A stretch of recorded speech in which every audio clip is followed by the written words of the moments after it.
Starting off the list, we have Return, One-Way Trip. Return is a survival game from Red Eagle Games releasing on PS4 and Nintendo Switch sometime in November. I couldn't find a date, but it seems like it is coming this month. Return came out last month on PC, Xbox, with mostly positive reviews on Steam. Trapped in a ghostly train, Sakai must search the past and present to find and save her friends.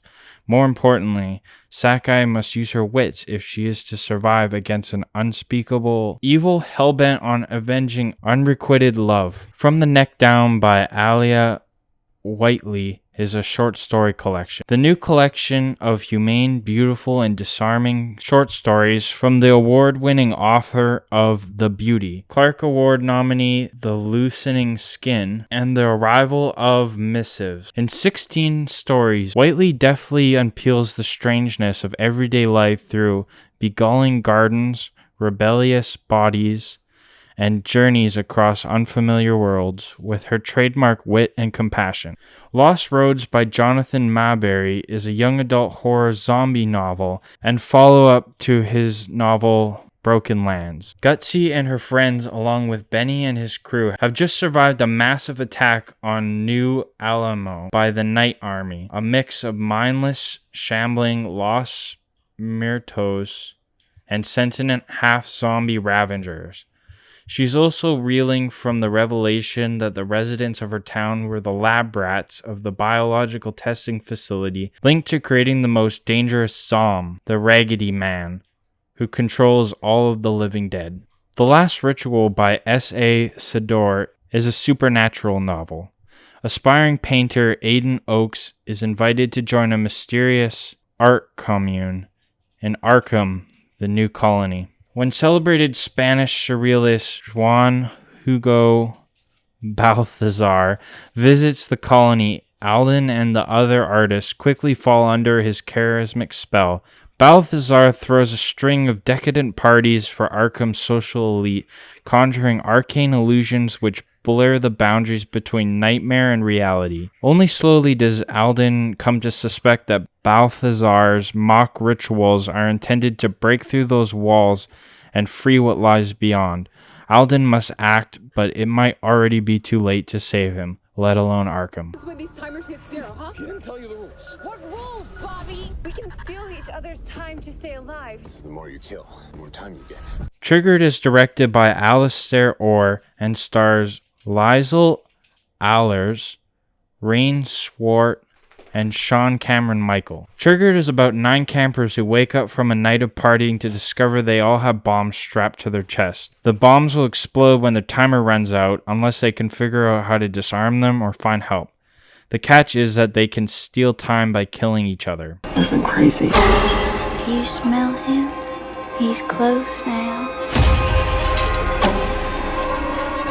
The Dark and the Wicked is a Shudder original from director Brian Bertino and stars Marin Ireland, Michael Abbott Jr., and Xander Berkeley. It's about 2 siblings who return to their family farm to help their dying father, but they find out that something evil has taken over the farm. 男はホテルにいた。すべての記憶がない中、男は連続殺人犯として指名手配された。 Death Come True is an interactive film game developed by Tokyo Games, written and directed by Kazutaka Kodaka, creator of the Danganronpa series. Death Come True is only just releasing on PS4 and has been out for a few months on PC, Switch, Android, and iOS, with mostly positive reviews on Steam. In the game, your actions and the end of the story are determined by your choices. Witch Bottle by Tom Fletcher is a literary horror novel about the nature of repressed guilt, grief, and fear. Daniel once had a baby brother, but he died, a long time ago now. And he had a wife and a daughter, but that didn't work out, so now he's alone.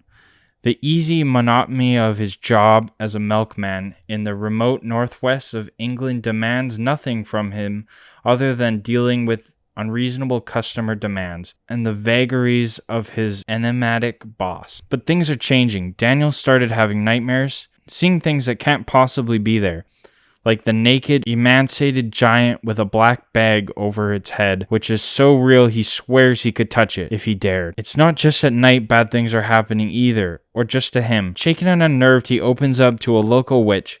She can't discern the origin of his haunting, but she can provide him with a protective ward, a witch bottle, if, in return, he will deliver her products on his rounds. But not everyone's happy to find people meddling with witch bottles. Things are about to get very unpleasant.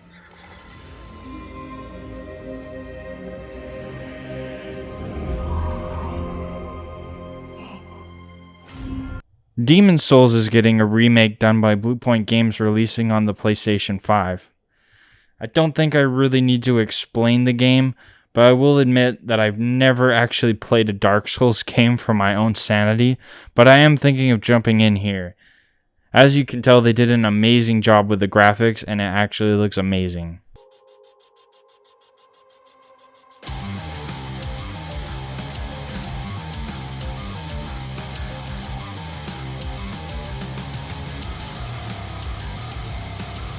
Death Crown by Co-5 Monot is being released on Xbox One, Nintendo Switch, and PS4. While this game isn't really a horror game, I think its theme fits in pretty well. It actually came out last August on PC and has tons of great reviews. Death Crown is a minimalist RTS game done in a 1-bit style.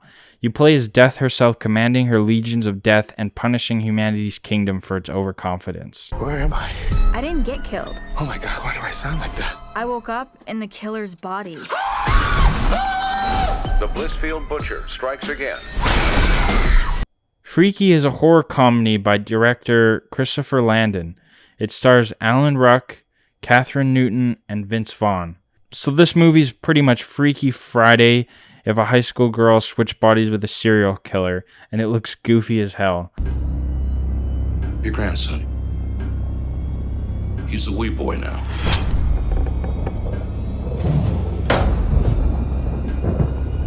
Let Him Go is from director Thomas Bezucha and is based off the novel of the same name by Larry Watson. Let Him Go stars Diane Lane and Kevin Costner, whom together played Superman's parents in Man of Steel, as well as Leslie Manville. A retired sheriff and his wife set out to rescue their grandson from a dangerous family holding him hostage. Bone Harvest by James Brogdon is a haunting tale of ancient cult wreaking bloody havoc over the modern world. Struggling with the effects of early onset Alzheimer's, Denny Keeling leads a quiet life. Her husband is dead, her children are grown, and her best friend Sarah was convicted of murdering her abusive husband. All Denny wants now is to be left to work her allotment in peace. But when 3 strangers take the allotment next to hers, Denny starts to notice strange things. Plants are flowering, well, before their time. Shadowy figures prowl at night, and she hears strange noises coming from the newcomer's shed. Denny soon realizes that she is face to face with an ancient evil, but her Alzheimer's steadily getting worse. Who is going to believe her? Ink is another book from Jonathan Maberry. This one is a supernatural thriller about a memory thief who feeds on the precious of dreams. Tattoo artist Patty Cakes, love the name, has her dead daughter's face tattooed on the back of her hand. Day by day, it begins to fade, taking with it all of Patty's memories of her daughter. All she's left with the certain knowledge she has forgotten her lost child. The awareness of that loss is tearing her apart. Monk Addison is a private investigator whose skin is covered with the tattooed faces of murder victims. He is a predator who hunts for killers, and the ghosts of all those dead people haunt his life. Some of those faces have begun to fade too, destroying the very souls of the dead. All through the town of Pine Deep, people are having their most precious memories stolen. The monster seems to target the lonely, the disenfranchised, and the people who need memories to anchor themselves in this world. Something is out there, something cruel and evil, and feeding on the memories, erasing them from the hearts and minds of people like Patty and Monk and others. The Children of Red Peak by Craig DeLuey is a new twist on the traditional cult horror story. David Young, Deacon Price, and Beth Harris live with a dark secret. As children, they survived a religious group's horrific last days at the isolated mountain Red Peak. Years later, the trauma of what they experienced never feels far behind. When a fellow survivor commits suicide, they finally reunite and share their stories. Long repressed memories surface, defying understanding and belief. Why did their families go down such a dark road? What really happened on that final night? The answers lie buried at Red Peak, but truth has a price, and escaping a second time may demand the ultimate sacrifice. This Is Not a Ghost Story by Andrea Ports is a young adult horror novel about possibly a ghost story. Daffodil Franklin has plans for a quiet summer before her freshman year at college, and luckily, she's found the job that can give her just that, house-sitting a mansion for a wealthy couple. But as the summer progresses and shadows lengthen, Daffodil comes to realize that the house is more than what it appears. The spacious home seems to close in on her, and as she takes the long road into town, she feels eyes on her the entire way and something tugging her back. What Daffodil doesn't realize is that her job comes with a steep price. The house has a long ago grudge it needs to settle, and Daffodil is the key to setting it.